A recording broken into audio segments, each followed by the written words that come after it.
ಏನೂ ಇಲ್ಲ ನಮ್ಮ ಮನೆಯವರು ಸ್ವಲ್ಪ ಡ್ರಿಂಕ್ಸ್ ಮಾಡೋದು ಫುಲ್ ಡ್ರಿಂಕ್ಸ್ ಮಾಡಿಬಿಟ್ಟಿದ್ರು. ಸರಿ ಇನ್ನೂ ತಿರ್ಗಾ ಕುಡಿಯೋಕೆ ಹೋಯ್ತಾರೆ ಅಂತ ಲಿವರ್ ಪ್ರಾಬ್ಲಮ್ ಇತ್ತು. ಸರಿ ಇಲ್ಲೂ ನಾವು ಲಾಕ್ ಮಾಡ್ಕೊಂಬಿಟ್ಟು ಒಳಗಡೆನೇ ನೀವು ಇರಿ ಅಂತ ಒಳಗಡೆನೇ ಇರಿಸಿದ್ರು. ರೂಮಲ್ಲಿ ಲಾಕ್ ಮಾಡ್ಕೊಂಡೆ. ಆಮೇಲೆ ಸರಿ ಲಾಕ್ನ ತೆಗೆದು ಇಲ್ಲಿ ಲಾಕ್ ಮಾಡ್ಕೊಂಬಿಟ್ಟೆ. ಲಾಕ್ ಮಾಡ್ಕೊಂಡು ಅಲ್ಲೇನು ಮಾಡಿದ್ರು ಸಿಗರೇಟ್ ಸೇದ್ಬಿಟ್ಟೇನೋ ಇದ್ರ ಹಾಸಿಗೆ ಮೇಲೆ ಇಟ್ಬಿಟ್ಟವ್ರೆ. ಒಂದು ಸ್ವಲ್ಪ ಹೊತ್ತಾದಮೇಲೆ ಅವರು ಮಾಮೂಲಿ ಎಲ್ಲ ಮಾತಾಡ್ತಿಲ್ವಲ್ಲ ಅಂತ ನೋಡಿದ್ರೆ ಹೊಗೆ ಕಡಿತಾ ಇದೆ.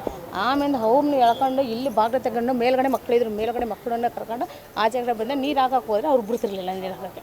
ಅದು ಒಂದು 2 ಸೆಕೆಂಡು ಇಲ್ಲ, ಫುಲ್ಲು ಹತ್ಕೊಂಡ್ಬಿಡ್ತು. ಅದು ಹಾಸಿಗೆ ಬಂದು ಲೈಲಾನ್ ಹಾಸಿಗೆ ಫುಲ್ಲು ಹತ್ತಿದಲ್ವಾ, ಎಲ್ಲ ಫುಲ್ ಮಂಚ ಗಿಂಚ ಎಲ್ಲ ಉರಿದೋಗೈತೆ. ಮೇಲ್ಗಡೆ ಕಬೋರ್ಡು ಗಿಬೋರ್ಡು ಮಂಚ ಗಿಂಚ ಬೀರು ಮತ್ತು ಸೋಫಾ ಸೆಟ್ಗಳು ದೇವ್ರ ಮನೆಯದೆಲ್ಲ ಫುಲ್ ಹೊರ್ಟೋಗೈತೆ. ಅದೇ ಇನ್ನೊಂದ್ಸಲ ಕುಡಿಯೋಕೆ ಹೋಗ್ಬೇಕು ಅಂದರೆ ಇನ್ನೂ ಕುಡಿಯೋದು ನಾಷ್ಟಾನೂ ಮಾಡಿಲ್ಲ. ಬೇಡ ಕುಡಿದ್ರೆ ಇನ್ನೊಮ್ಮೆ ಏನಾದ್ರು ಕಾಲು ಗೀಲೆಲ್ಲ ಮುಗಿದೋಗೈತೆ ಅವ್ರಿಗೆ. ಅಲ್ಲಿ ನೋಡಿದ್ರಲ್ಲ ದುಡ್ಡು ಇತ್ತು ಸರ್ ಬೀರು ಮೇಲೆ. ಇವತ್ತು ತಂದು 20,000 ರೂಪಾಯಿ ಇಟ್ಟೆ ಯಾರೋ ಕೊಟ್ಟರು ಬಂದ್ಬಿಟ್ಟು. ಅದರಲ್ಲಿ ಇದು ಲೆದರ್ ಪರ್ಸ್ ಅದು ಎಲ್ಲ ಸುಟ್ಟೋಗೈತೆ. ಒಳಗಡೆ ಬೀರು ಒಳಗಡೆ ಏನಾಗೈತೆ ಅಂತ ಗೊತ್ತಿಲ್ಲ. ಅವ್ರು ಮುಟ್ಟಕ್ಕಾಯ್ತಿಲ್ಲ. ಹಣ ಒಡವೆ ಎಲ್ಲ ಇಲ್ಲೇ ಐತೆ. ಇದು ಇಲ್ಲಿ ಸೋಫಾ ಸೆಟ್ಟು ಮಂಚ ಆಮೇಲೆ ಬೀರು ಇದದು ದೇವ್ರ ಮನೆಯದು ಟಿ ವಿ ಇದೆಲ್ಲ ಫುಲ್ಲು ಹೊಟ್ಟೋಗೈತೆ. ಸಿಲಿಂಡ್ರ್ನಲ್ಲಿ ಎಲ್ಲ ತಂದಿಟ್ಬಿಟ್ಟವ್ರೆ. ಒಳಗಡೆ ನಂದು 20,000 ರೂಪಾಯಿ ಇಟ್ಟಿದ್ದು ಇದು ಬೀರು ಒಳಗಡೆ ಇಟ್ಟಿದ್ದು ದುಡ್ಡುಗಳು ಅದು ಎಷ್ಟಾಗೈತೆ ಹೇಗೋಗೈತೆ ಗೊತ್ತಿಲ್ಲ. ಅದು ಎಲ್ಲ ಸುಟ್ಟೋಗೈತೆ ಅನ್ಸುತ್ತೆ ಹೊರಗಡೆ. ನಾವು 4 ಜನ, ನಮ್ಮಿಬ್ಬರು ಮಕ್ಕಳು, ನಾನು ನಮ್ಮ ಯಜಮಾನ್ರು 4 ಜನ. ಒಬ್ಳಿಗೆ 13 ವರ್ಷ, ಒಬ್ಳಿಗೆ 10 ವರ್ಷ.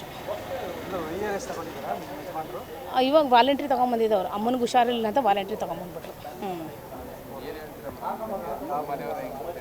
ಅಂದರೆ ಅವ್ರಿಗೆ ಫುಲ್ಲು ಕುಡಿದ್ಬಿಟ್ಟಿದ್ರಲ್ಲ, ಅದರ ನಷ್ಟದಲ್ಲೇ ಇಟ್ಬಿಟ್ಟು ಮೇಲೆ ಹಾಕ್ಬಿಟ್ಟವ್ರು. ಈ ಥರ ಯಾವಾಗಲೂ ಏನು ಮಾಡಿರಲಿಲ್ಲ. ಸುಮ್ಮನೆ ಇವಾಗ ನಮ್ಗೆ ಹೊಡೆಯೋರು ಮಾಡೋರು ಅಷ್ಟೇ. ಈ ಥರ ಎಲ್ಲ ಏನೋ ಸುಡೋದು ಮಾಡೋದೇನು ಮನೆಯಾಗೆಲ್ಲ ಇದು ಮಾಡ್ತಿರಲಿಲ್ಲ ಅವರು. ಯಾವಾಗಲಾದ್ರು ಒಂದ್ಸಲ ಅಷ್ಟೇ ಸರ್. ಅಂಥದ್ದೇನು. ನೀವು ಗಿರವಿ ಇಟ್ಟು ಬಿಡಿಸ್ಕೊಳಕ್ಕಾಗ್ದಿರೋ ಆಭರಣನ STJ ಗೋಲ್ಡ್ ಕಂಪನಿಯವರು ಬಿಡಿಸಿ ಮಾರುಕಟ್ಟೆಗಿಂತ ಅಧಿಕ ಬೆಲೆಗೆ ತಗೋತಿದ್ದಾರೆ. ಅಷ್ಟೇ ಅಲ್ಲ, ಒಂದು ಕೂಪನ್ ಕಾರ್ಡ್ ಕೂಡ ಕೊಡ್ತಾ ಇದ್ದಾರೆ.